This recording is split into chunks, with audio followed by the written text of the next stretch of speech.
oh my gosh, it was great. It was a great book.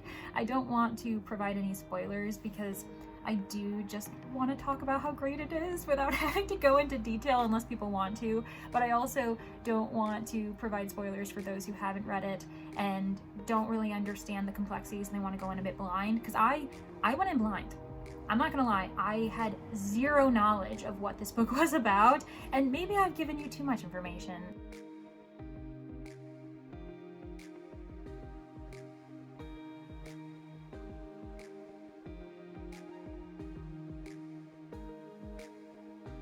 Hey everyone, welcome back to my channel. I'm Leandra the TBR0, and my goal is to lessen my physical TBR one book at a time. I have decided that I really want to start putting forward videos that focus on my favorite books, and sometimes there's a book that you absolutely love, but you're not reading it for a vlog, you're not reading it for any other type of project, collaboration, buddy read, read along, and yet you want to talk about it more than just during your wrap-up videos. And so this is my solution. I am creating a bit of a 5-star reads corner of my booktube channel just to kind of talk about a 5-star read that I recently read that I'm buzzing about. And so this is the first of hopefully a nice new series, and the first book I'm going to talk about is Godkiller by Hannah Kaner. Yeah, Hannah Kaner. What's actually really great about being able to talk about this book, focusing an entire video on it, is that it was a very serendipitous impromptu buddy read with Brittany from Brittany Loves Reading.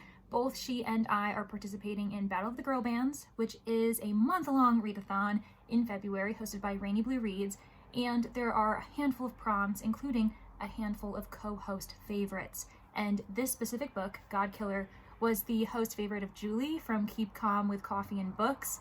And so, of course, because Brittany and I are competitive while also wanting to support our friends' favorite reads, we put hold on every single book that we could get our hands on, and both of us apparently got Godkiller about the same time, and we also proceeded to procrastinate, and suddenly the deadline was coming up, and Libby was threatening to take it away from us in a matter of days. If you have ever been in that situation, which most of us who use Libby or Hoopla have done so, you knew that it was crunch time. And what's so funny is that Brittany and I were in the comments of reading sprints with Kelsey from Reads with Kelsey, and we just started talking about how we both need to read that book probably in 48 hours.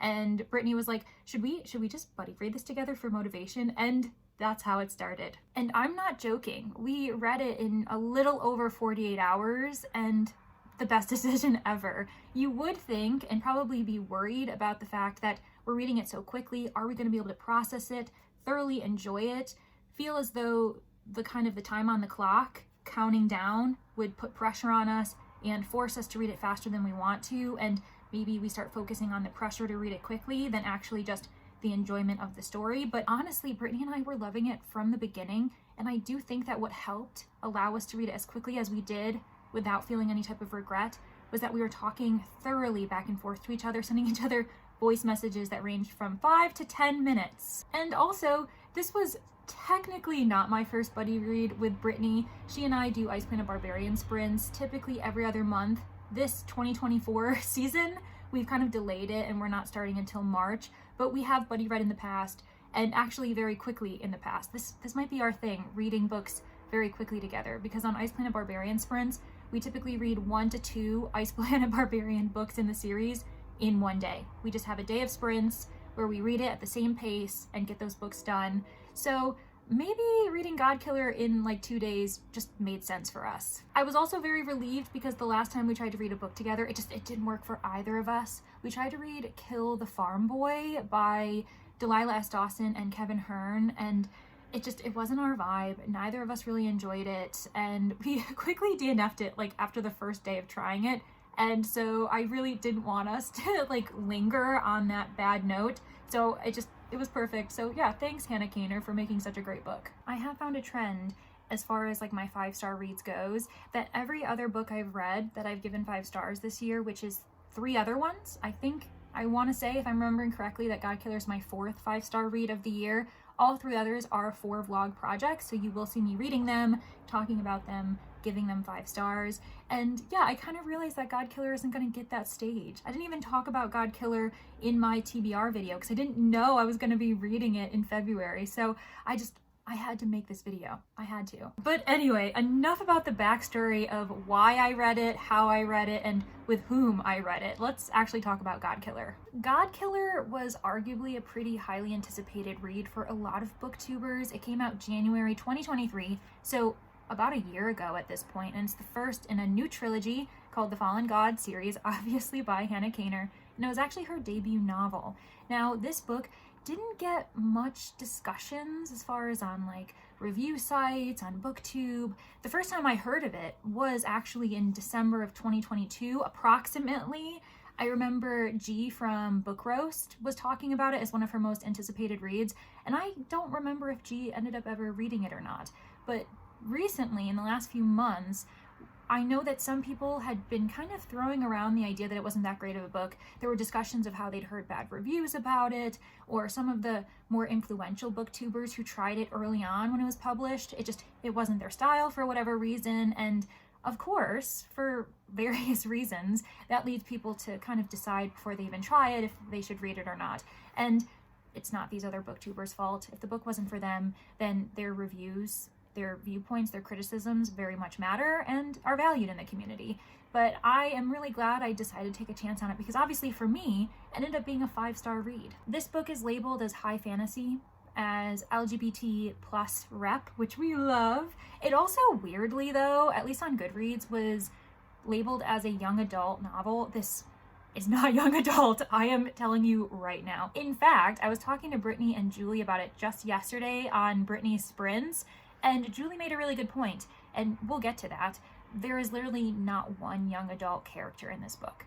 Either we have a child, a god, and 2 grown adults. So I don't know where we got that category as far as Godkiller being mixed in with young adult, because it's not. Other labels that are definitely accurate include gods, mythology, and it's a very short fantasy too, to be honest. As someone who's not really a huge fantasy reader, that might go into the fact of why I enjoyed it, why I thought it was a great kind of entry point for me. I have read a few fantasies this year already. I'll make sure to include a few of the graphics of the covers to the side here so that you know what I've been used to.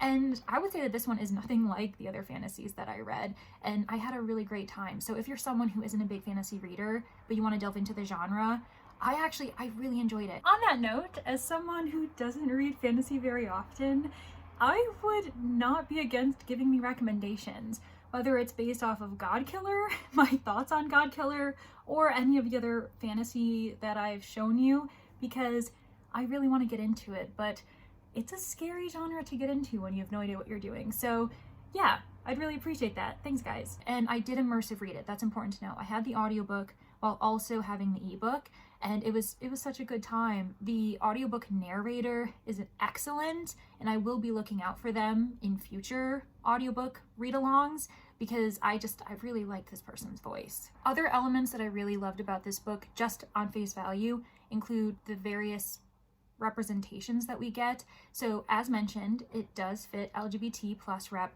because we do have a bunch of queer characters, some bisexual character representation, which is something you just don't see very often. It's super casual, never mentioned, but our one character, Kissin, is just very easily fluid between attraction to women, attraction to men, and there's nothing to really discuss about it. It's just how it is, and I just love how normalized it was. There's also a lot of great disability representation. We have a character who is an amputee, and so she walks around with a prosthetic leg, also wheelchair rep when she has downtime, and we also had deaf representation. People were signing in this book, and it was a very normalized part of their community where even people who are hearing were using sign language. So I loved how casual and normalized it was while not feeling forced. It felt very natural in this high fantasy world. To backtrack a bit to a comment that I mentioned and how this book hasn't really been widely discussed or reviewed, really talked about beyond kind of the few very influential people who have read it and it just wasn't their thing. On Goodreads and Storygraph, I found this very interesting. So Goodreads had about 18,000 ratings, but only about 4,000 reviews, and it had a rating of 3.94. Still pretty good. Like, that's a pretty strong rating on Goodreads. Meanwhile, on Storygraph, not too different. It had a rating of 4.03, so a little bit higher, and it also had more reviews. It had nearly 6,000 reviews, which I found very fascinating. I'm someone who is actually leaning more and more towards Storygraph anyway, and I find that very interesting that it had a higher rating and more reviews on Storygraph than on Goodreads. A little about the author, if you're interested. Hannah Kaner, as I said, is a debut author. The second book in the series, actually Sunbringer, comes out tomorrow as of recording. I think that's actually today then, as you're watching this, the 15th of February when it's being posted. So this is just a very serendipitous video. I didn't even think about that. And it is book 2. Both covers are gorgeous, as you'll be able to see here. And I'm really looking forward to book 2. But yeah, this is the first series that Hannah Kaner's really put her all into. And I really love it. She's also queer. She is someone who is from Northumberland, UK. So from England, the north of England. But I believe she was educated at the University of Cambridge too, and in her bio she just is so funny because she's like, I love mythology, I love history, I love culture, but also I love stabby swords and angry women. And yeah, Kissin is an angry woman, but the best kind. So I think I would really get along with Hannah Kaner as a person outside of just loving her books. The one book I read, but I mean, come on, if I'm loving this one, I'm guaranteed to love Sunbringer, right? But what is Godkiller actually about? Well, it follows 4 main characters. We have Kissin, the Godkiller, the titular character of this entire book, and she's also known as the Vega. People tend to use those 2 words interchangeably for her career path, for what she's known for doing, which is killing gods. Are we surprised? Then we also have Elo, aka Elogast. He was a knight, and he ended up becoming a baker, leaving his knighthood to have a bit more of a simpler life after he experienced extreme PTSD and just trauma from the war on the gods. And then we've got 2 other very interesting characters that I absolutely adore. I love them all, but I especially love their friendship and their very complex relationship that's been forced upon them. That includes Inara and Skedi, aka Skediketh.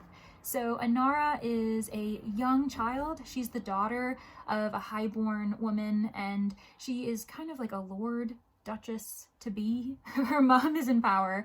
She is apparently in allegiance with King Aaron, who is currently the king in power, and Inara is meant to be, the next person in line, but she also is very sheltered. Her mom refuses to let her leave the grounds, and apparently her mother's very secretive of her. Most people don't even know that she has a daughter, which adds to a bit of the plot, a bit of the mystery surrounding Inara.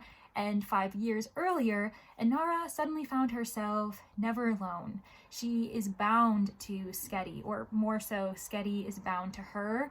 He is the god of white lies, and he just shows up one day, no memory, and the 2 of them cannot leave each other's peripherals, basically. They have to stay in physical contact or close contact to each other, because the further they get away from each other, the more pain they feel. Like, it actually feels as though they're being wrenched away from each other. So they have to stay within a certain distance of each other. And obviously that's very hard for the 2 of them.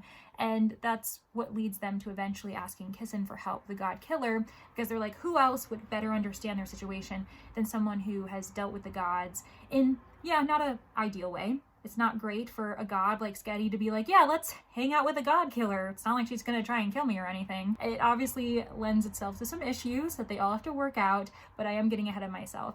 The narrative actually begins with Kissin as a child. Kissin is originally from a seaside town or city, and her family actually was a favorite family of one of the gods there, the god of the sea, Osidisin. Apparently they were praised and given gifts and just given a bit of special treatment from this god, and that also kind of left them in danger to other gods and those who follow them.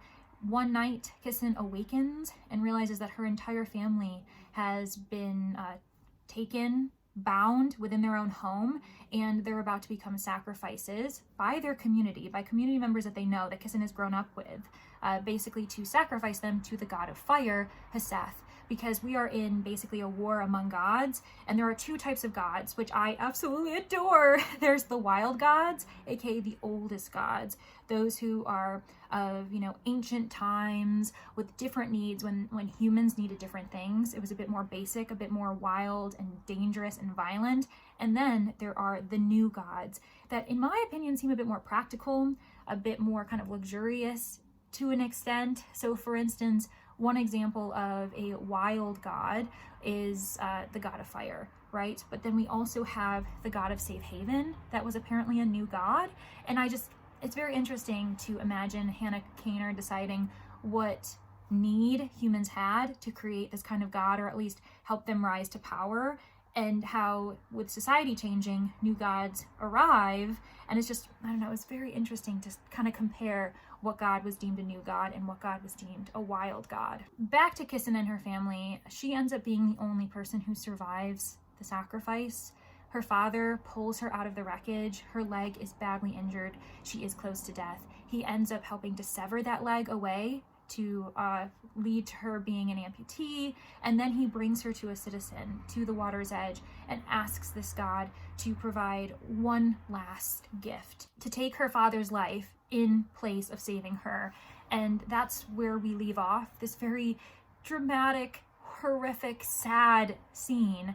And then we have Kissen as an adult. She is a Godkiller, and it's understandable, right? Her entire family was killed in the name of a god, so we're not surprised that the entire book, her entire arc, is that she is vengeful, that she is angry, and she never feels as though her work can end because of how she feels and because of her past and her own PTSD from it. Oh my gosh, I loved Kissen so much. Then we have Elo. He is a knight come baker, as I mentioned, and his closest friend, his family, is actually King Aaron, the current king of this realm. And he has kind of broken their bond in a way when he ended up walking away from Aaron, from the rest of the knighthood, to have a simpler life, because there are certain things from his past, certain events that he just can't get over, that he feels as though he can't stay a knight. He truly can't. But he ends up being approached by Aaron one evening, and Aaron decides to confess to him that he is close to death. Aaron, at one point during the war, it was the war on the gods actually, to end all of this violence, Aaron actually ended up almost dying. He was supposed to die, and then Aaron made a bit of a deal in a way where God saved him, gave him a god's heart, or the god's in his heart. I don't fully understand how that works, but it is a god of the hearth, and so his heart always has this flame, but the flame is slowly being snuffed out. And Aaron is asking Elo to travel to Blenraden, the place of the battle, the city that has fallen, the city of the gods, to try to save Aaron's life. So that's his quest. And then we have the best duo in the world, Inara and Skedi. I absolutely love them so much. The complexity of Skedi too, as a gray character, it makes sense because he's a god. And while the two of them, their goal is to separate themselves from each other so that Skedi can go off in the world and Inara can just return to her life and not feel as though she's holding this huge secret in her, like, to her family, to her community. They also are gaining this friendship. They trust each other, they support each other, and so it adds to the complexity, especially when they begin to disagree on what's best for them. But what they end up doing is that when Kissen comes to town to kill a god, Inara ends up approaching Kissen and asks for her help. When Kissen is taking them back to Inara's home, the House of Crayer, they actually end up finding themselves witnessing a very similar situation to Kissen's, where her house is burning down. No one survives, and now Inara is a bit of a mirror image to Kissen. They just don't have as many answers as far as why was Inara's home targeted. Is Inara being targeted? Should she have died in the fire and now is she in danger?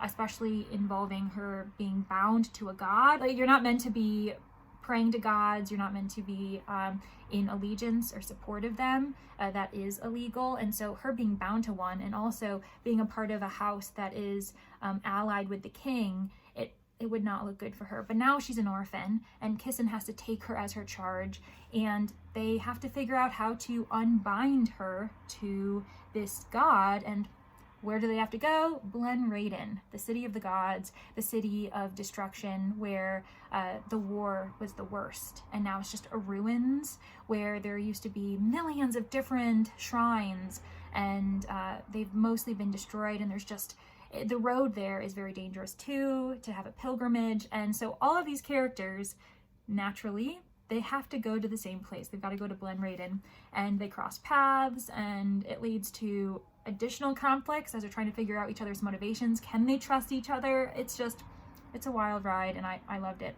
So if you are someone who adores stories that involve gods, lore, a deep history that is also drenched in politics, spirituality, and whether or not you should believe in this kind of magic, whether it can be all powerful while also being good, what it means to be powerful, can someone be powerful without being corrupt, and also seeing this rich representation of disability of LGBT plus representation, characters that are building friendships, having a found family.